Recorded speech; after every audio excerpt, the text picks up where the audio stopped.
Seperti biasa Kakanda, saya dari cabang Bulukumba. Ya. Silakan pertanyaannya. Saya lebih spesifik ini ke gejala-gejala coronanya ini untuk Kakanda Sekjeng. Ya, siap. Andai kata misalnya kalau saya terkena corona di hari 1 sampai ke 3, kira-kira selain isolasi mandiri, apa-apa saja yang harus saya lakukan, kira-kira begitu kan?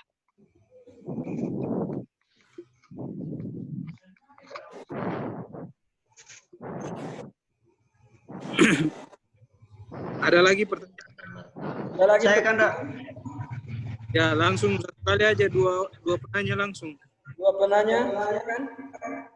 Saya. Ya. Silakan. Pertanyaannya harus. Bismillahirrahmanirrahim. Assalamualaikum warahmatullahi wabarakatuh. Ya. Gini Kanda, jadi di setiap peristiwa ataupun musibah itu pasti ada hikmah di balik peristiwa tersebut. Jadi pertanyaan dari saya, apakah di balik COVID-19 ini ada hikmahnya begitu?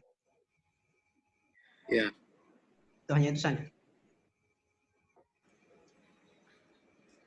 Sudah cukup? Iya. Cukup. Silakan menjawab. Ya. Menarik memang pertanyaan teman-teman dari Bulukumba ya. Ini sebenarnya begini, terkait dengan pemetaan ODP, PDP dan suspek ini sebenarnya untuk karena yang tadi di awal saya sempat singgung bahwa secara medis kita tidak memiliki tenaga medis yang baik, yang banyak dengan angka yang begitu masif, dan kemudian secara ketersediaan fasilitas baik itu alat pelindung diri dan kemudian ketersediaan sarana yang ada masih dalam jumlah yang minim. Oleh karena itu memang strategi yang dilaksanakan hari ini mengkategorikan itu ke dalam orang dalam pantauan, kemudian pasien dengan pasien dalam pantauan maupun orang dalam pantauan, kemudian suspek sampai pada penegakan diagnosa bahwa dia positif corona. Ini menjadi sebuah strategi yang dilakukan untuk mencoba menangani corona ini secara baik. Makanya kalau misalkan dalam 1, 2, atau 3 hari, saya kira punya penata laksanaan yang pasti harus dilakukan dengan mekanisme yang sesuai standar operasional yang sudah dilakukan hari ini. Misalkan kalau misalkan curiga ada gejala pernapasan, kemudian gejala yang hampir ini kan bisa kemudian teman-teman memeriksakan diri. Ada protapnya lah, ada ininya sehingga penata laksanaannya pun bisa lebih baik. Sehingga karantina mandiri ini kan diupayakan untuk biar ini bisa berjalan dengan baik, makanya dilakukan karantina mandiri untuk memisahkan antara orang yang sudah terkena corona atau orang dalam masa pantauan atau pasien yang itu untuk terpisah dengan orang-orang yang normal. Takutnya ketika tidak dibiarkan untuk melakukan karantina, dia bisa menginfeksi orang-orang lain. Sehingga pemetaan yang dilakukan ini saya kira cukup efektif di tengah keterbatasan kita, baik secara infrastruktur maupun suprastruktur.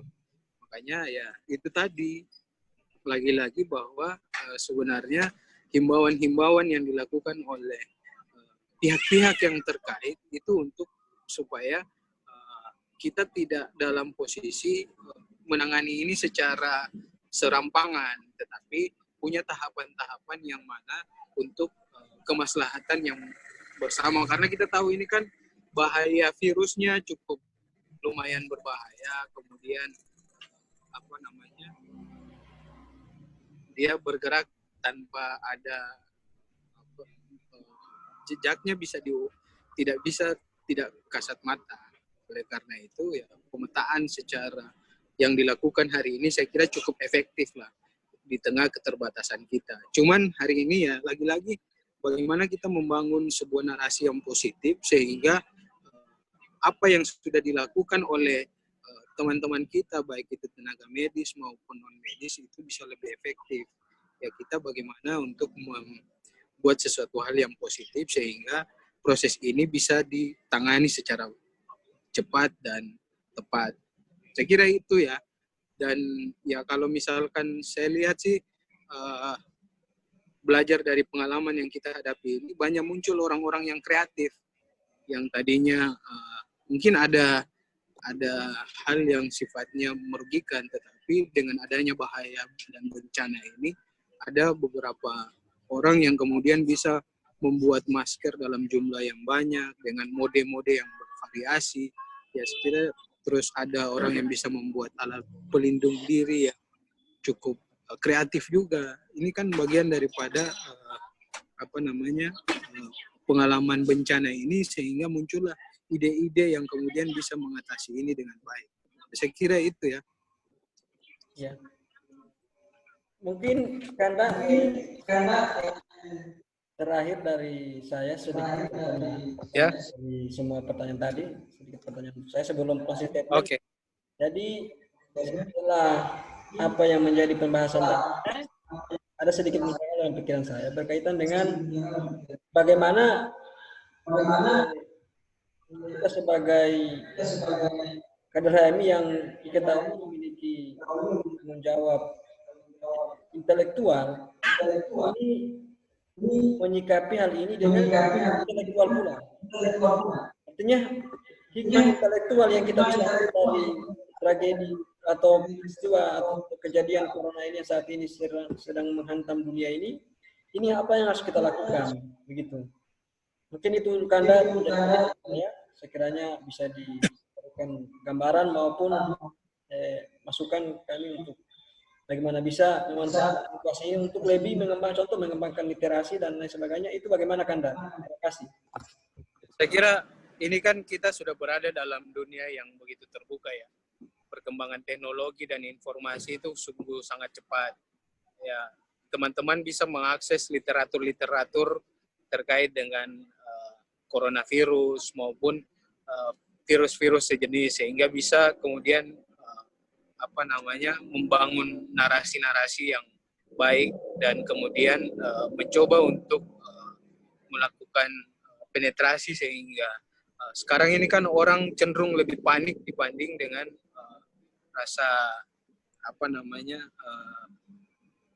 mengalahkan rasio.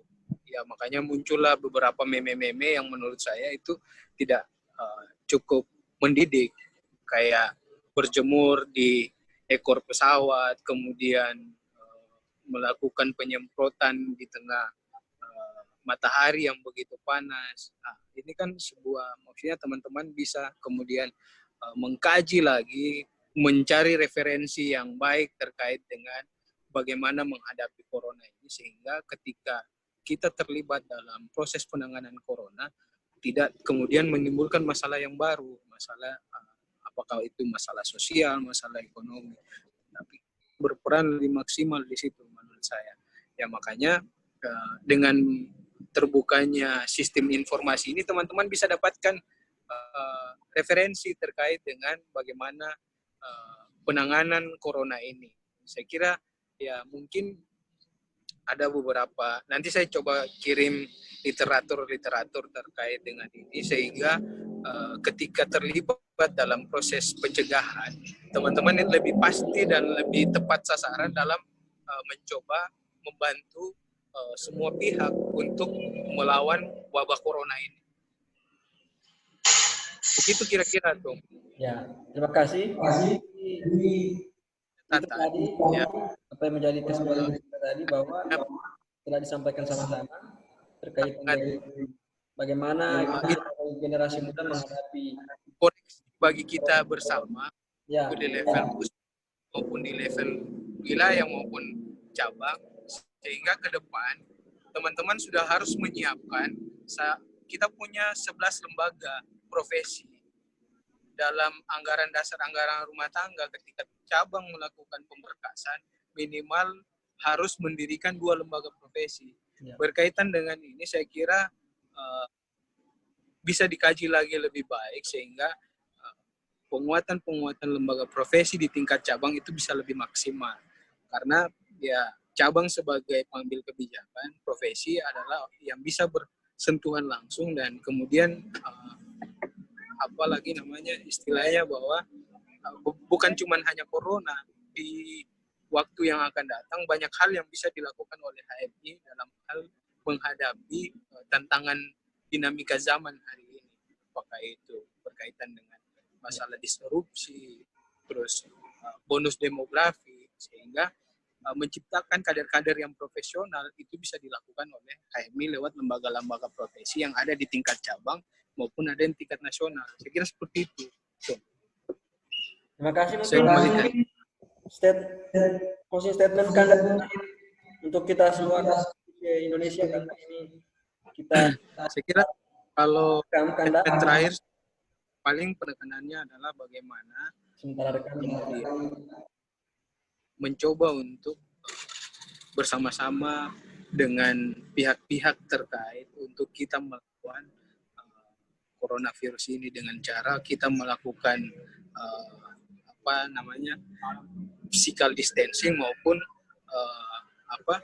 untuk cuci tangan yang baik dan membangun narasi-narasi yang positif, kemudian bisa karena di Pohuwato sendiri pun punya lembaga pers kalau saya tidak salah ya. Iya.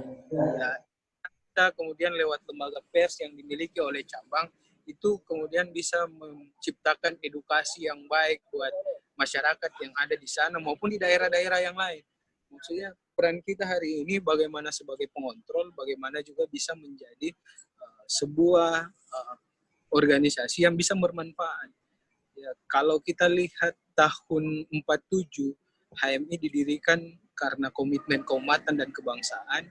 Hari ini teman-teman bisa melakukan apa yang dilakukan oleh pendahulu-pendahulu kita. Dulu kan orang melawan penjajah dalam bentuk fisik, turun ke lapangan.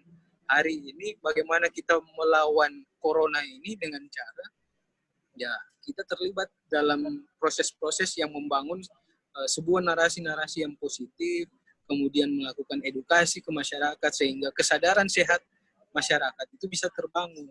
Selain kita memikirkan aspek ekonomi maupun aspek sosiologi. Saya kira seperti itu tuh. Ya. Kurang lebih saya maaf. Billahi taufiq wal hidayah. Salam untuk semua yang ada di sana. Wassalamualaikum warahmatullahi wabarakatuh. Yakusa. Waalaikumsalam warahmatullahi wabarakatuh. Yakusa. Terima kasih kepada Pak Sekjen. Pamit ya. Siap. Ya.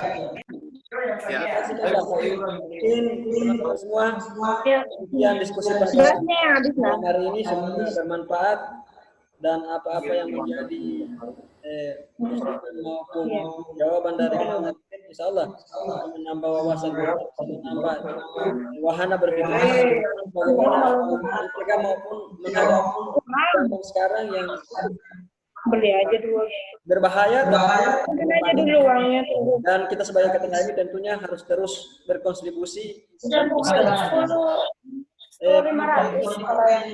orang yang bermanfaat. Dari kata bijak dibagi ilmu yang bermanfaat untuk orang lain. Sekian lebih dan kurang saya. Allahumma musta'an billahi taufiq wal hidayah. Assalamualaikum warahmatullahi wabarakatuh. Yakusa. Waalaikumsalam warahmatullahi wabarakatuh. Yakusa.